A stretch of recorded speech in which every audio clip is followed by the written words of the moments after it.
بالله من الشيطان الرجيم. بسم الله الرحمن الرحيم. شهر رمضان الذي أنزل فيه القرآن هدى للناس وبينات من الهدى والفرقان فمن شهد منكم الشهر فليصم ومن كان مريضا أو على سفر فعدة من أيام أخر يريد الله بكم اليسر ولا يريد بكم العسر ولتكملوا العدة ولتكبروا الله على ما هداكم ولعلكم تشكرون. صدق الله العظيم.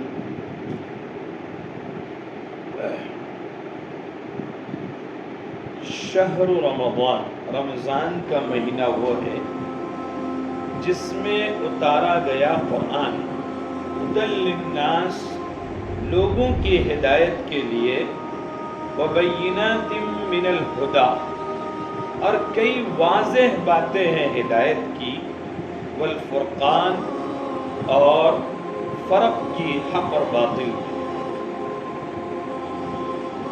تم میں سے جو شخص رمضان کا مہینہ پائے اسے چاہیے کہ روزہ رکھے، اور جو بیمار ہو یا سفر پر ہو تو فعدۃ، شمار کرنا ہے دوسرے دن.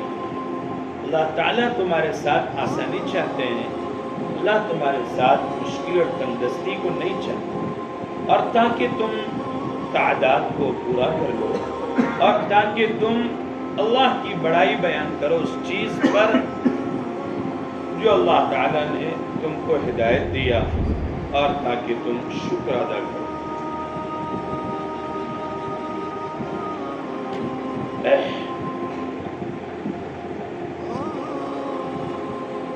میرے بھائی اور بزرگوں اور دوستوں،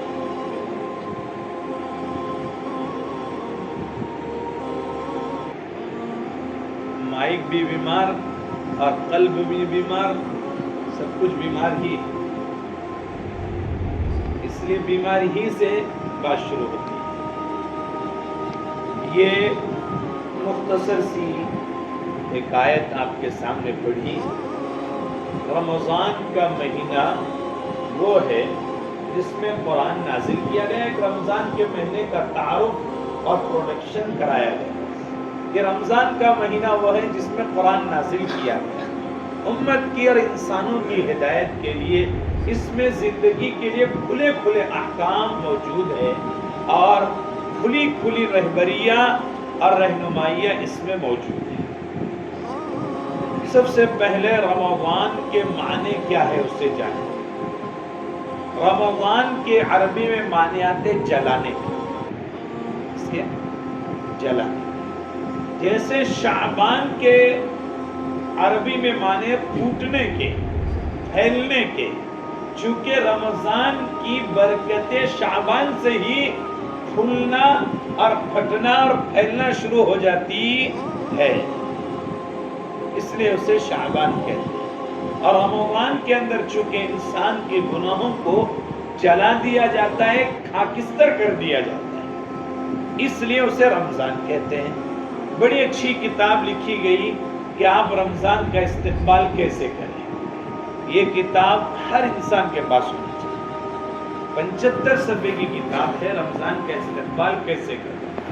تو اس میں یہ ہے کہ نبی کریم صلی اللہ علیہ وسلم نے صحابہ سے فرمایا کہ اے میرے صحابہ، تم کس چیز کا استقبال کر رہے ہو، یا کون سی چیز تمہارا استقبال کر رہی ہے. 2 سوال آپ نے پوچھے.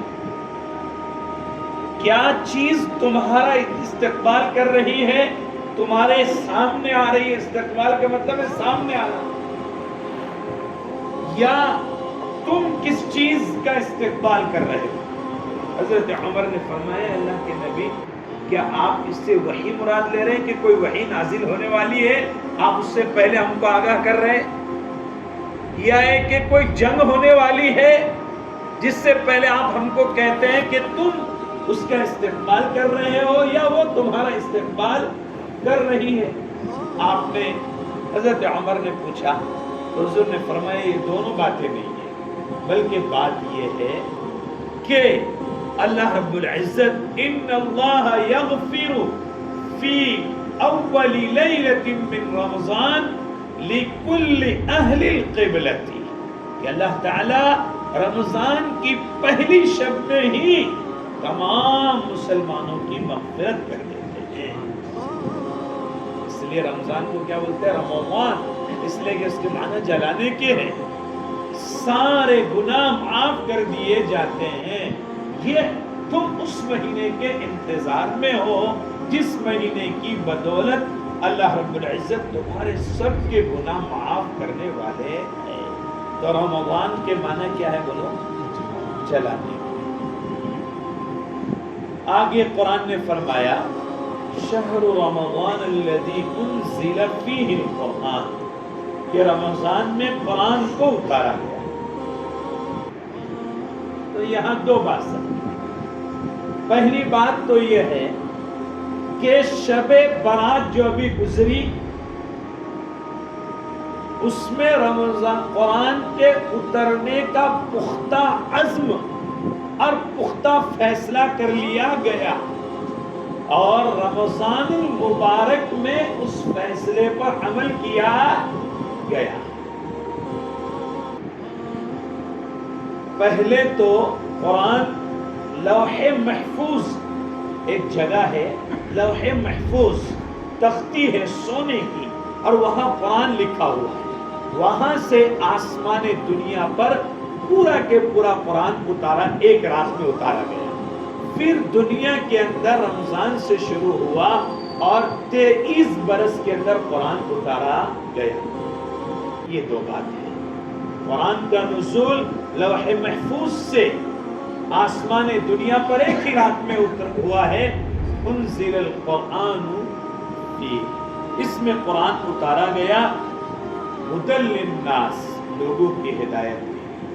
تو اب دیکھو کہ قرآن نے کیا کہا؟ ہدی للناس، بڑی عجیب بات ہے۔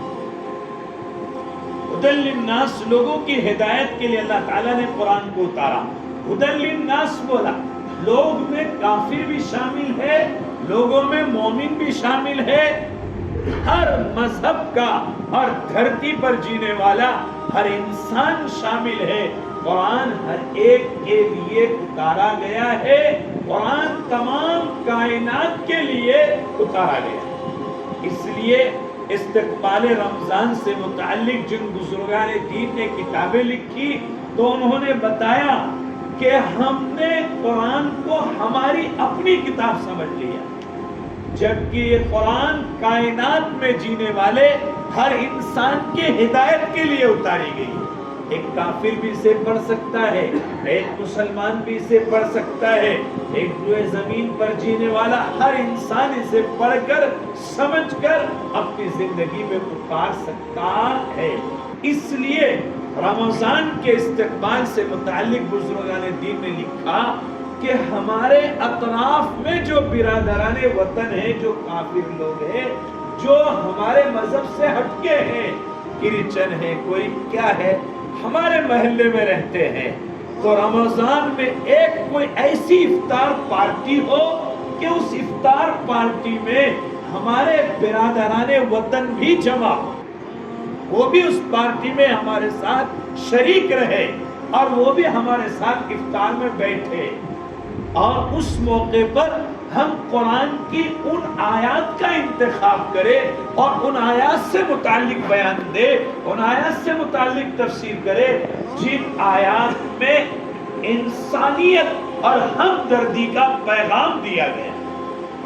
اس کا انسانیت کا اور ہمدردی کا پیغام دیا گیا ہے، ان آیات کو ہم ان افطار پارٹیوں کے ذریعے ہمارے برادران وطن تک پہنچائیں۔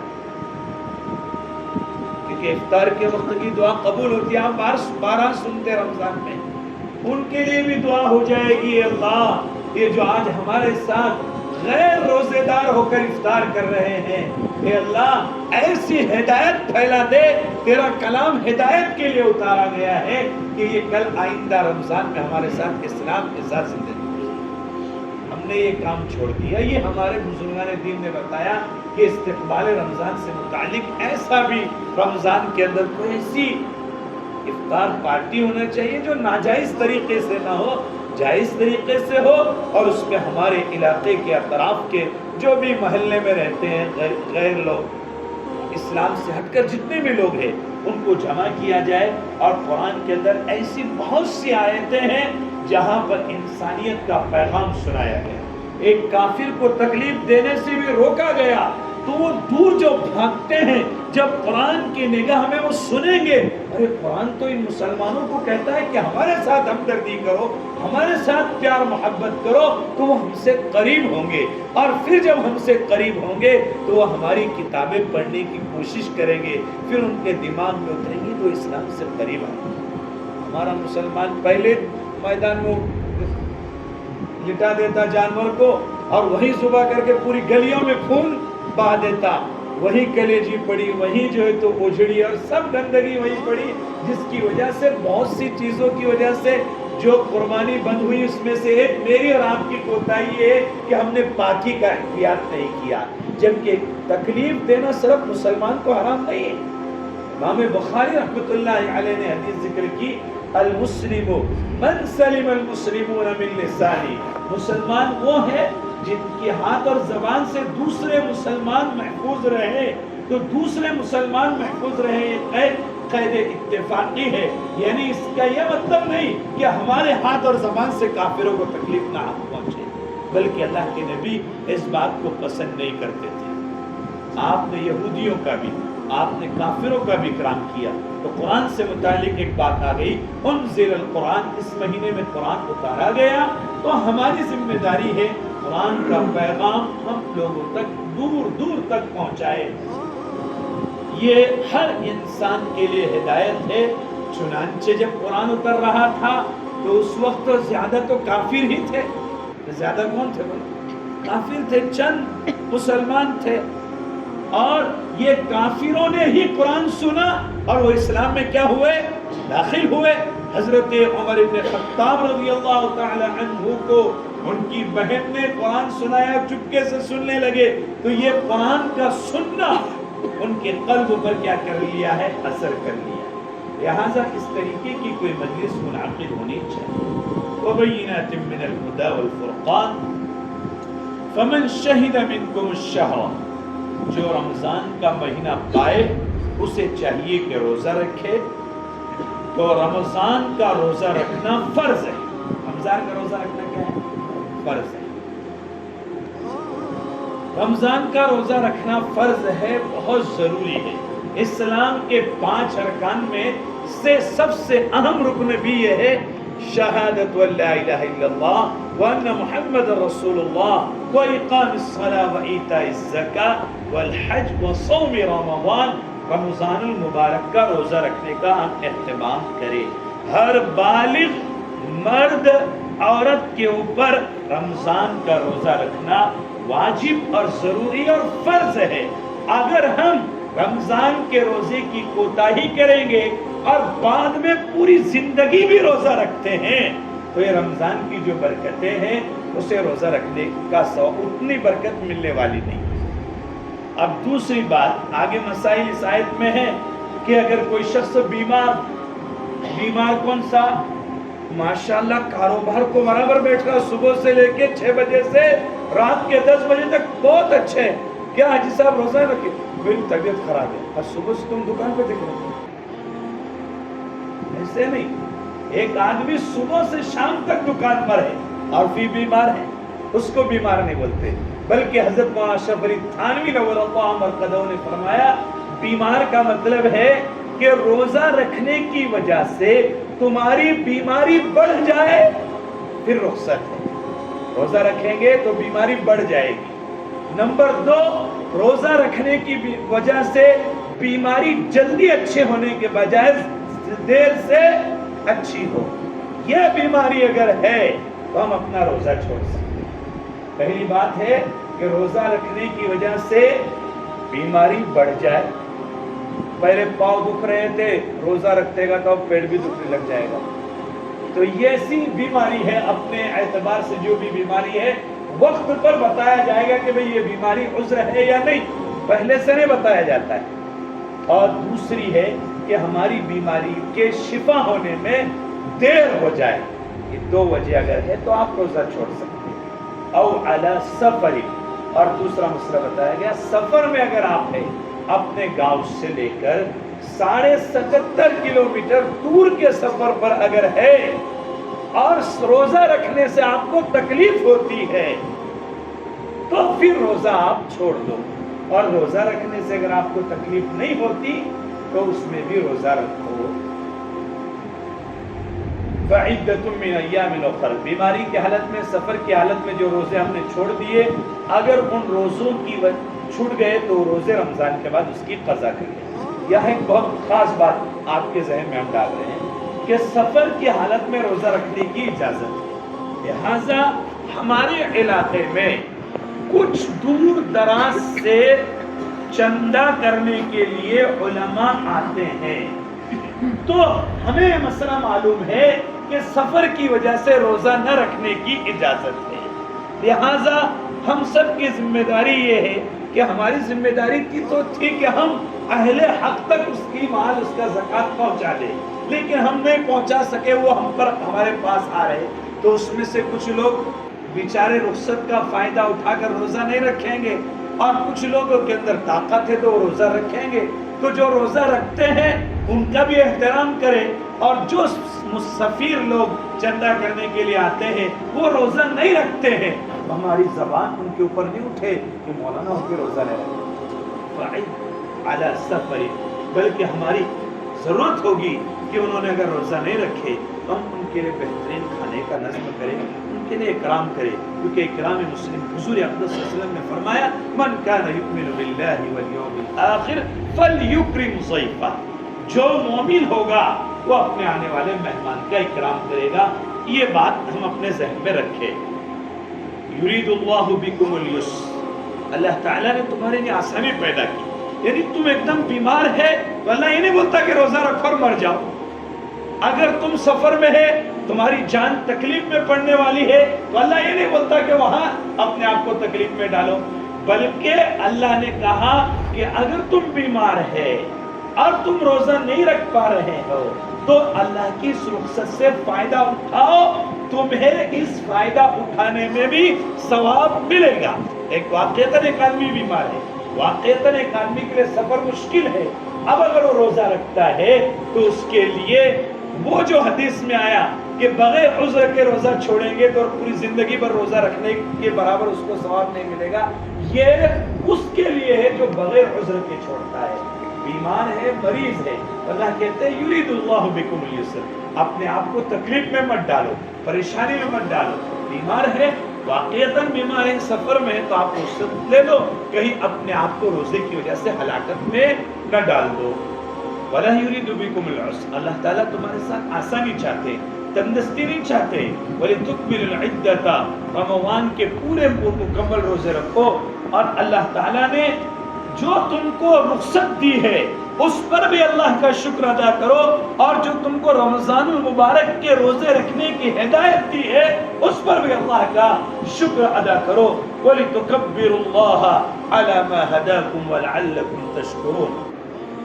تو بہرحال رمضان المبارک سے متعلق قرآن کریم کی آیت اتنی بات بتا رہی ہے کہ رمضان میں قرآن نازل کیا گیا. آگے پھر رمضان کے روزے سے متعلق بہت سے مسائل ہیں جو آپ کے علماء آپ کو بتائیں گے ضرورت پڑے گی تو. ایک وہ حدیث میں آپ کے سامنے پیش کرتا ہوں جو حضور اقدس صلی اللہ علیہ وسلم نے شعبان کی آخری تاریخ یعنی 29 شعبان کو آپ نے جو تقریر پیش کی اور جو صحابہ کے سامنے آپ نے 29 شعبان کو جو بیان دیا استقبال رمضان سے متعلق, وہ بیان میں آپ کے سامنے حضور کا نقل کرتا ہوں. حضرت سلمان فارسی رضی اللہ تعالی عنہ، کون؟ سلمان فارسی رضی اللہ تعالی عنہ فرماتے ہیں خطبنا رسول اللہ صلی اللہ علیہ وسلم فی آخر یوم من شعبان، اللہ کے نبی نے شعبان کے آخری دن میں ہمیں ایک بیان دیا، ایک وعظ کیا، ایک نصیحت کی، اور آپ صلی اللہ علیہ وسلم نے نصیحت کیا کی؟ فرمایا قد اظلکم شہر عظیم مبارک، قد اظلکم شہر عظیم مبارک۔ اللہ کے نبی نے فرمایا کہ اے لوگوں، تم کو ڈھانپ لیا ہے سائبان، سایہ دیکھتے کہ نہیں آپ؟ اول کے معنی سائے میں ڈھانپ لینا۔ رمضان المبارک نے تم کو ڈھانپ لیا ہے، تمہارے اوپر سایہ کر لیا ہے۔ اظلکم، تمہیں اپنے سائے میں ڈھانپ لیا اس مہینے میں جو بڑا عظیم ہے، جو بڑا عظیم ہے، جس میں کام چھوٹا ہے اور عمل بڑا ہے۔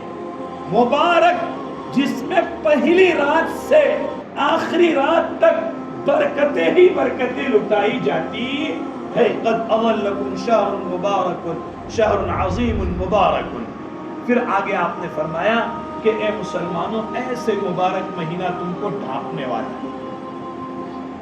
ابھی رمضان کا مہینہ نہیں آیا، لیکن پھر بھی اللہ کے نبی نے کہا قد اظلکم، آ گیا، حالانکہ آیا تم میں ابھی بولو کہ رمضان کا مہینہ آ گیا، یہ صحیح بات ہے کہ غلط بات ہے؟ غلط بات ہے، آج کا رمضان کا مہینہ ہے۔ لیکن آپ سے کوئی آدمی کہتا ہے کہ فلاں چیز مجھے لینا ہے، آپ دیں گے یا نہیں دیں گے؟ تو وہ کہتا ہے یہ سمجھ کے میں نے تجھے دے دیا، یہ سمجھ کے میں نے تجھے، حالانکہ دیا نہیں، یعنی کسی بات کو پختہ بتانے کے لیے انسان کہتا ہے میں نے دے دیا۔ اللہ کے نبی نے بھی فرمایا قد اظلکم شہر عظیم مبارک۔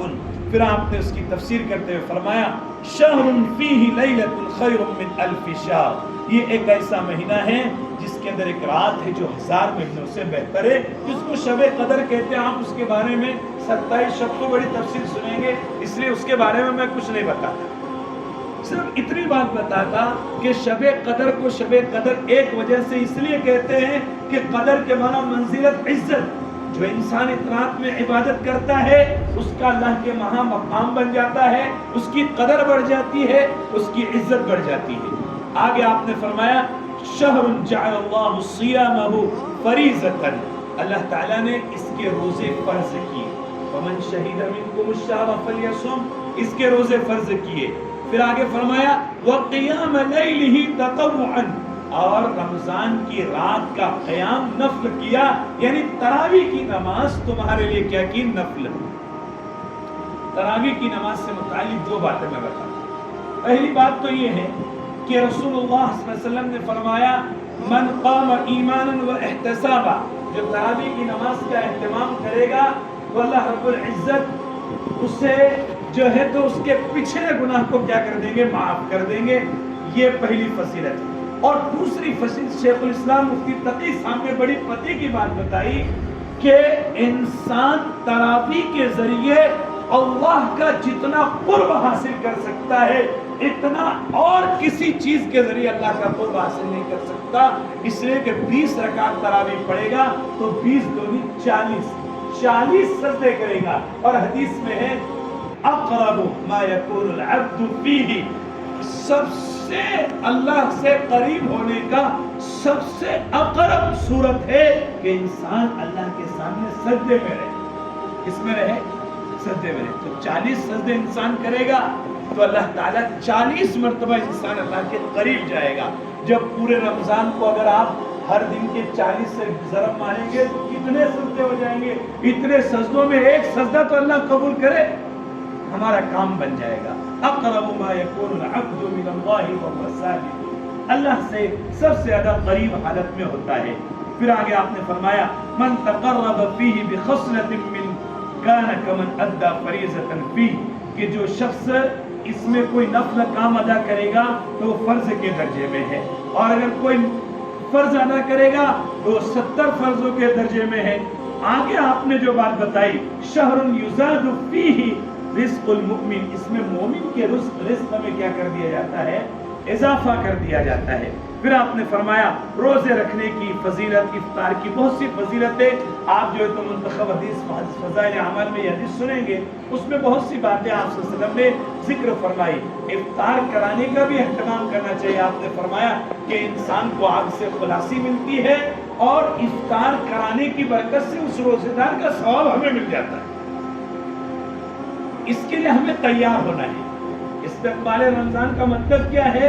رمضان کی تیاری کرنا، اور رمضان میں کیا کیا اعمال ہوتے ہیں ان اعمال کو جاننا، اور ان اعمال کے لیے ہمیشہ کے لیے تیار ہو جانا۔ ہمارا روزہ قبول ہو رہا ہے یا نہیں ہو رہا اس کے بارے میں تو معلوم نہیں، لیکن افطار کرائیں گے تو دوسرے کا قبول روزے کا ثواب خود بخود یہاں پر چلے آ جائے گا۔ یہ اللہ کے نبی صلی اللہ علیہ وسلم نے فرمایا۔ اور بڑی مصیبت کی بات یہ ہے کہ رمضان آتا تو عورتوں کو بہت کام مل جاتا۔ حضور نے آگے فرما دیا من خفف من مملوکہ فیہ، جو اپنے ماتحت سے، اپنے مملوک سے اس دن کوئی کام کو کم کر دے گا رمضان میں، اللہ تعالیٰ اس کی مغفرت کر دیں گے اور اس کو آگ سے خلاصی دے دیں گے۔ اس میں ایک بات، عورتوں کے اوپر بھی رحم کرنے کی ہم سب کو ضرورت ہے۔ وہ بیچاری 4 بجے سے اٹھتی، بناتی کھانا کھلاتی، پھر صبح 3 بجے سے چالو ہوتا منانا، اس کو عبادت کا ٹائم ہی نہیں، وہ آپ کے کھانے پکانے میں لگی ہوئی، اس کو عبادت کا کوئی وقت دو۔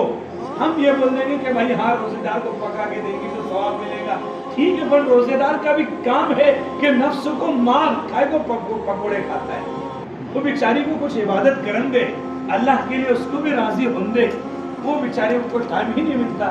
اس لیے یہ حدیث جو بتائی گئی اس میں یہ بھی ہے من خفف من مملوکی فیہ غفر اللہ لہ واعتقہ من النار۔ اپنے مملوک، اپنے نوکر، اپنے ماتحت، ہر چیز اس میں داخل ہے۔ اپنے ماتحت کو آپ کام سے ہلکا کر دو، بیوی کو کام سے تھوڑا کم کر دو، اس نے پورے سال کھلائی، اب اس کو اللہ کی عبادت میں مشغول رہنے دو۔ اس لیے ہمیں چاہیے کہ اس کا اہتمام کرے۔ نبی کریم صلی اللہ علیہ وسلم نے فرمایا کہ رمضان المبارک میں 4 اعمال کی کثرت کرنا چاہیے۔ نمبر 1 پر لا الہ الا اللہ کا کثرت، اور نمبر 2 پر استغفر اللہ کی کثرت، اور نمبر 3 پر اللہ سے جنت مانگو اور جہنم سے پناہ مانگو۔ یہ 4 کا، یہ تو وہ حدیث کے اندر جو باتیں تھی میں نے آپ کو بتایا۔ حضرت نبی کریم صلی اللہ علیہ وسلم کا رمضان کے استقبال سے متعلق کیا معمول تھا، صحابہ کرام کا استقبال سے متعلق کیا معمول تھا، ہمارے اسلاف کا، بزرگان دین کا جو ہے تو رمضان کے استقبال سے متعلق کیا معمول تھا، وہ ہم مختصر سمجھ لیجئے۔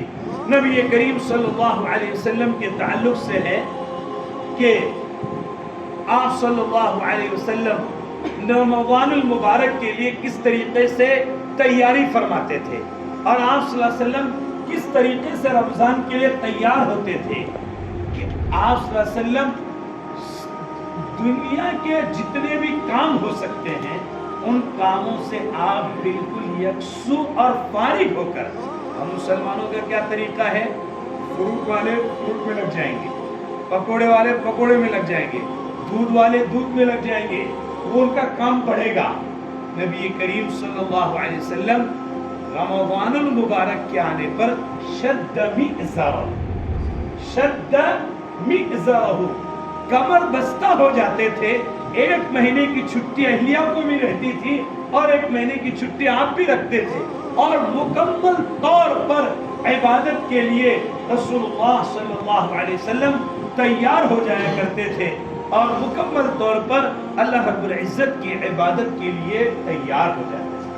ہمارا کیا ہے، آپ تاجر لوگ فوراً دماغ میں ڈالیں گے کہ آپ بھائی پہلے دن چاند دکھنے والا ہے، اپنے کو اتنا دودھ اسٹاک کرنا پڑے گا، اپنے کو اتنے تربوز خربوز اسٹاک کرنا پڑیں گے۔ ٹھیک ہے، وہ کام ہے کرو، لیکن اس کے ساتھ ساتھ عبادت اور دین اور رمضان کا کام، رمضان عبادت کے لیے ہے، رمضان اللہ کو راضی کرنے کے لیے ہے، تو اس کے لیے ہماری تجارت سے زیادہ وقت اللہ کی عبادت پہ لگنا چاہیے۔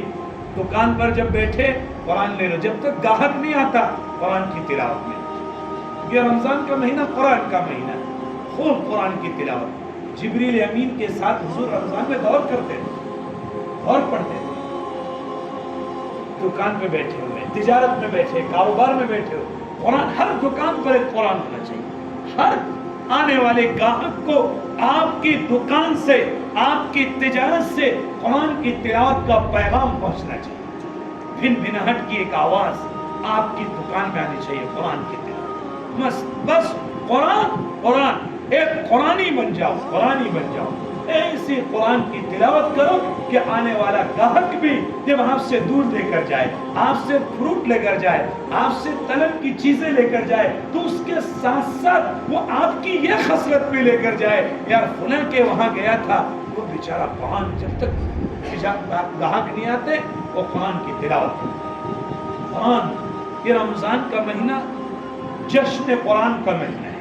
اس کا مہینہ ہے قرآن کا. رمضان المبارک میں کیا پڑھتے امام صاحب؟ یہاں 20 رکعت بولو بھائی، قرآن پڑھتے. کتنا گھنٹے لگتے ہیں؟ کوئی 1 گھنٹہ لگاتا ہے، کوئی 2، کوئی 3. جو اتنا قرآن ممبر و محراب سے قرآن کی آوازیں، ہر علاقے میں قرآن پڑھا جا رہا ہے. تو ہم بھی سب سے پہلے یہ عہد کرے، یہ عزم کرے کہ انشاءاللہ رمضان المبارک کی تیاری کے لیے اب سے ہی قرآن کی تلاوت کا آغاز کر دیں. بیوی بھی قرآن کی تلاوت کر رہی ہے، بچے بھی قرآن کی تلاوت کر رہے ہیں. اور بہت سارے سمجھتے کہ رمضان کا مہینہ نیند کا مہینہ ہے. اس کا مہینہ ہے نیند کا مہینہ. سحری کھا لیے، امام صاحب نے اگر فجر لمبی کر دیے تو اس کو ان کو مس کال دے دیتے، بھائی دیکھنا ذرا زیادہ ہو گیا تھا، ذرا کل دیکھ لینا، ذرا سکون میں لے لینا. تو جو سوتے فجر کے بعد سے وہی اٹھتے کب؟ ظہر کو. وہی اٹھتے کب؟ ظہر کو. اور جو ظہر سے سوتے تو 4 بجے اٹھتے، 4 بجے اٹھے، کسی سے جھگڑا ہوگا تو غصہ کریں گے اور اس سے بحث کر کے پھر نکلیں گے بازار کی طرف، اور پھر تھیلا تھولا اٹھائیں گے اور بازار کر کے چلتے پڑیں. قرآن کی یہ بات ہے کہ آپ مسجد میں سو رہے تو اعتکاف کی حالت میں ہی ہے، نیت کر لی آپ نے تو اعتکاف میں ثواب ملے گا. لیکن وہ آپ سو رہے وہ ثواب، اور ایک آدمی مسجد میں بیٹھ کر قرآن کی تلاوت کر رہا ہے، اس کا ثواب بہت بڑا ہوا ہے. اس لیے جاگنے کا مہینہ ہے یہ شب قدر کی. اس لیے تو حدیث میں کہ بعض روایت میں کہ شب قدر متعین ہی نہیں ہے، پورے مہینے میں کبھی بھی چلتی ہے، تاکہ اس کے بہانے ہم جو ہے تو عبادت میں گزار لیں. تو سب سے پہلا ہمارے گھر کا یہ ماحول بننا چاہیے کہ ہم قرآن کی تلاوت کریں. سب سے پہلا کام کریں گے سب لوگ، سب سے پہلا کام قرآن کی تلاوت.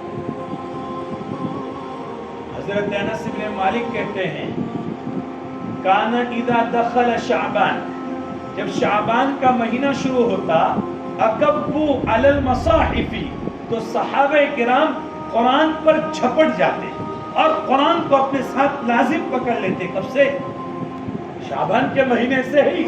اکبو علی المصاحف. اور آگے فرمایا ادو زکات اموالہم، شعبان میں ہی اپنے مالوں کی زکات ادا کر لیتے، تقویتا للضعیف والمساکین علی صیام رمضان، تاکہ کمزور لوگ، تاکہ مسکین لوگوں کو اس مال کے ذریعے روزہ رکھنے پر آسانی پیدا ہو جائے. تو صحابہ کرام کے بارے میں 2 صفت رمضان کی تیاری سے متعلق ذکر کی گئی. نمبر 1 پر کہ صحابہ کرام شعبان آتے سے ہی قرآن کی تلاوت میں لگ جاتے تھے، قرآن کی تلاوت شعبان سے ہی شروع کر دیتے تھے. اور دوسرا کام یہ کرتے تھے کہ شعبان کے اندر ہی اپنے مالوں کی زکات نکال دیتے تھے، تاکہ محلے کا غریب، گاؤں کا غریب، شہر کا غریب جب اس کی زکات رمضان سے پہلے اس تک پہنچ جائے گی تو وہ ان زکات کے پیسوں سے اپنے رمضان کے لیے کچھ خریدے گا، اپنی افطاری سحری کے لیے کچھ خریدے گا، اور اس کا رمضان سکون سے گزرے گا. یہ صحابہ کرام کا معمول تھا. کب ادا کر دیتے تھے؟ بولو. ابھی ہمارا کیا ماحول ہے؟ بولے رمضان میں 21:70 ہے. ٹھیک ہے بھائی 21:70 رمضان میں ہے، لیکن ابھی فقیر کو ضرورت آج ہے. اب 7 دن کے بعد 21:70 ہونے والے، اور یہ نہیں، اس کو نہیں دیں گے تو 0-0 ہو کے قبر کی طرف روا دوا ہو جائے گا. تو اللہ تعالیٰ رمضان میں جو دینے والے ہیں اگر ہم اس کو بھی دے دیں گے تو اس سے زیادہ اللہ تعالیٰ ابھی اس کو دیں گے، کیونکہ ضرورت پوری کرنا ہے۔ اس لیے صحابہ کرام کا ایک معمول تو ہے قرآن کی تلاوت کا زیادہ اہتمام کرتے تھے، اور دوسرا معمول یہ ہے کہ رمضان سے پہلے ہی اپنی جو ہے تو زکوٰۃ کی رقم ادا کر دیا کرتے تھے۔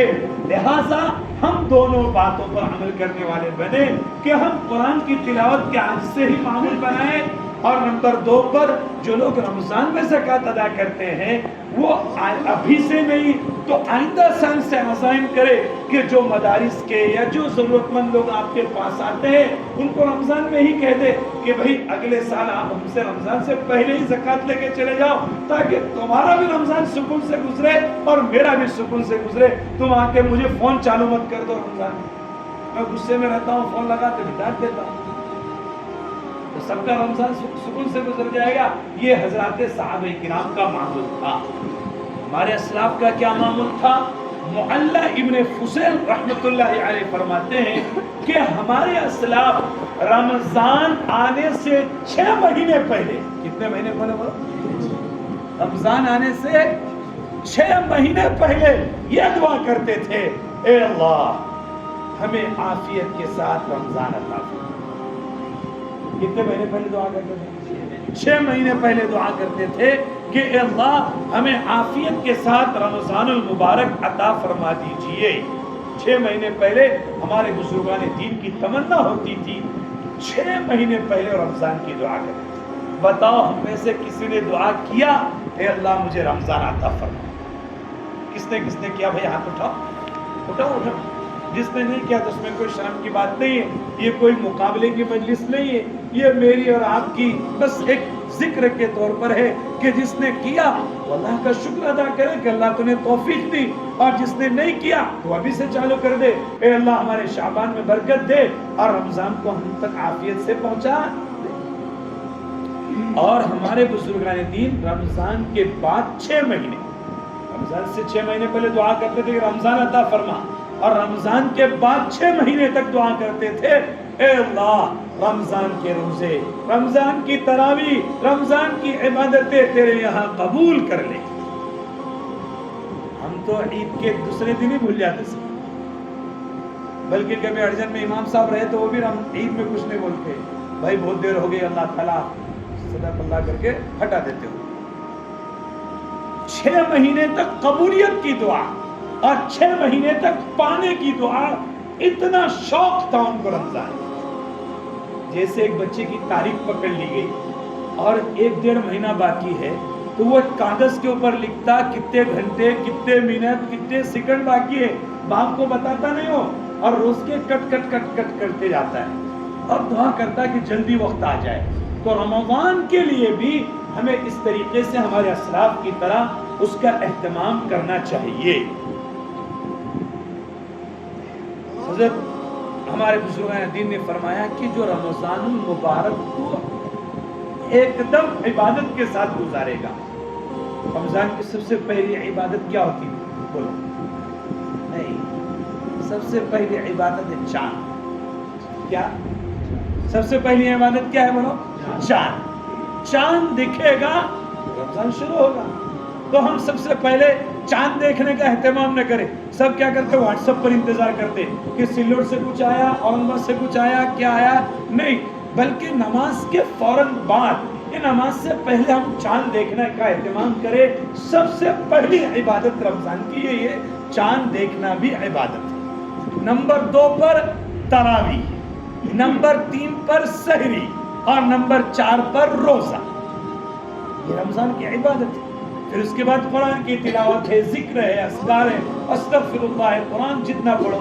یہ تو بزرگان دین کہتے جو رمضان کی عبادتیں پابندی سے ادا کرے گا، بہت تجربے کی بات ہے، کون نہیں چاہتا ہم میں سے جینا؟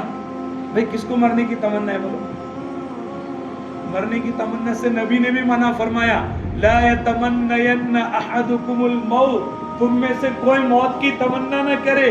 لِزُرٍ أَصَابَتْهُ, بچے ستا رہے, بیوی پریشان کر رہی ہے, کاروبار نہیں چل رہا ہے, تو اللہ وہ کہتا ہے اللہ اس سے بھلی میرے کو موت دے دے. تو اللہ کے نبی نے کہا نہیں, ایسی مجبوری کی ماری کی موت مت مانگ, جب راحت میں ہے, سکون میں, جب دیکھ. آپ نے فرمایا اگر موت مانگنا ہی ہے تو دعا کرو, اللہم احینی ما کانت الحیات خیرا لی, اے اللہ جب تک میرے لیے جینا اچھا ہے مجھے زندہ رکھ, اور اگر میرے لیے مرنا اچھا ہے تو میرے لیے مرنا مقدر کر. موت کی تمنا نہیں کیا. اور ہم میں سے ہر ایک کی تمنا ہے کہ ہم جیے, ہم ہر ایک چاہتے ہیں جیے, ہر ایک چاہتا ہے کہ 2025 کا بھی رمضان, 24 کا بھی رمضان سب کو مل جائے. تو اس کے لیے ہمارے بزرگان دین نے ایک فارمولہ بتایا, ایک قانون بتایا, اس کے اوپر ہم سب عمل کریں گے تو انشاءاللہ اگلا رمضان بھی ملے گا. وہ یہ ہے کہ ہم اس رمضان کی عبادتوں کی قدر کریں گے اور رمضان کی عبادتوں کا اہتمام کریں گے. تو اللہ کہے گا ارے اس بھلے بندے کو کیسے اٹھاؤں جس نے پورا رمضان وصول کیا, چل اور ایک لکی چانس تجھے آگے دیا جاتا ہے, چل کر. اور جو بولتا کہ سحری بھی کھاتا اور سب کے گھر والوں کے ساتھ اٹھ کے اور پھر اور 10 بجے بھی چلن دیتا, پھر اور چائے, پھر اور ناشتہ, پھر ایسے سارے کام کہتے. اللہ کہتا چل بھائی تو سرک جا, تیرا کام نہیں دنیا میں, جا شعبان میں چل جاتا. وہ انسان کہتا کہ یار رمضان بھی نہیں ملن دیا اللہ نے اس کو. تو اللہ تو چاہ رہے تھے مل, لیکن اس نے رمضان کی قدر نہیں کیا, تو ناقدروں کی قدر بھی اس کے پاس نہیں ہے. اس کے پاس تو قدردانوں کی قدر ہے. اس لیے ہم سب کو چاہیے کہ ہم اگر چاہتے ہیں کہ کئی رمضان ہماری زندگیوں میں آئے تو ہم اس رمضان کو عبادت کے ساتھ گزارنے والا ہیں. شیخ الحدیث حضرت مولانا زکریا رحمۃ اللہ علیہ کے شیخ مولانا خلیل احمد سہارنپوری نور اللہ مرقدہ کا ایک عجیب معمول رمضان. ان کا بچہ بیمار ہو, بچہ بیمار ہوتا تو ماں باپ کی کیا ہوتی, نیند اڑ جاتی, بلکہ ماں اور باپ دونوں بولتے اللہ بجائے اس کے بیمار کرنے کی میرے کو کر دیتا تو چلتا. وہ روتا روتا کتنی دوا جو پلاؤ اس کو معلوم نہیں چلتا اس کی بیماری کیا ہے, وہ منہ سے بول بھی نہیں سکتا. حضرت مولانا خلیل احمد سہارنپوری نور اللہ مرقدہ کی کا بچہ بیمار ہو گیا. اب میاں بیوی دونوں رات بھر بچے کو گود پہ لیے, اپنے زانوں پہ لیے بیٹھے, لیکن بیمار بچہ ہے. رمضان کا کیا معمول, رمضان کا مہینہ ہے, بچہ بیمار ہے, کیا کام کر رہے. آدھی رات تک بیوی بچے کو سنبھالتی اور حضرت رات کی عبادت رمضان کے لیے اللہ کے سامنے قربان کرتے, اور پھر آدھی رات تک حضرت بچے کو سنبھالتے اور بیوی آدھی رات تک عبادت کرتے. ایسا اللہ رمضان کا معاملہ. حضرت مولانا خلیل احمد سہارنپوری نور اللہ مرقدہ, اہل عرب لوگ کسی کی بات جلدی مانتے نہیں, عرب لوگ, اور ہندوستان اور عرب کے علاوہ کسی کی لکھی ہوئی کتاب بھلے سے عربی میں کیوں نہ ہو جلدی ایکسپٹ نہیں کرتے, قبول نہیں کرتے. حضرت مولانا خلیل احمد سہارنپوری نور اللہ مرقدہ نے ایسی کتابیں لکھی کہ عربوں کو ان کے سامنے گھٹنے ٹیکنے پڑے اور انہیں کہنا پڑا نزل القرآن بالحجاز قرئ فی المصر فہم فی الہند. قرآن تو نازل ہوا عرب میں, لیکن اس کو صحیح ڈھنگ سے اور کما حق مصر میں پڑھا گیا, اور اس کو قرآن کو سمجھا گیا ہندوستان کی سرزمین پر. فہم فی الہند, ہندوستان سے قرآن کو سمجھا گیا.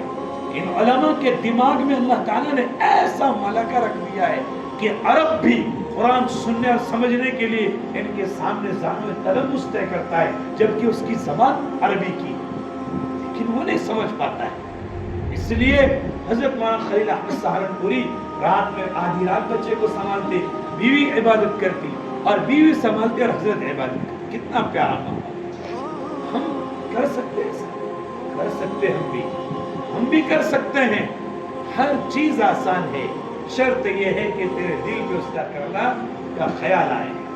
روزے کی حالت میں صبح سے لے کے شام تک کاروبار میں بیٹھنا آسان ہو جاتا ہے, اس کا نفع اس کے سامنے ہے. لہذا ہم سب کو چاہیے کہ ہم رمضان المبارک کی قدر کرنے والے بنے, اور رمضان کے لیے اپنے گھروں کو, جیسے اگر ہمارے گھر پہ شادی ہوتی, کلر ہوتا کہ نہیں, اور